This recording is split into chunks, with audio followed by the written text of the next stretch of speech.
sono a controlli io commento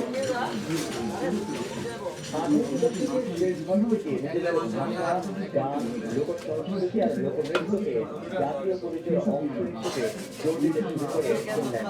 তখন মনে করা হতো দেশ সংস্কৃতির আলাদা পরিচয়ই কার্যকর ভিত তৈরি করবে।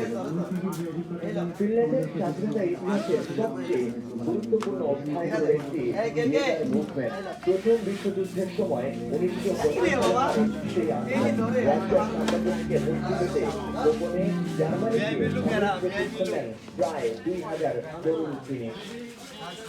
1917 সালে স্বাধীনতা ঘোষণা করে ফিনল্যান্ড।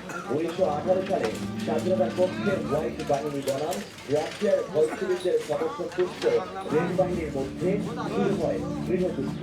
জার্মানিতে প্রশিক্ষণ নেওয়া ইয়েগার বাহিনীর নেতৃত্বে হোয়াইট বাহিনী জয়লাভ করে। দেশের স্বাধীনতার পেছনে বড় ভূমিকা রাখা একজন ইয়েগার বাহিনীর গুন্নার তিনি ছিলেন লেফটেন্যান্ট কর্নেল।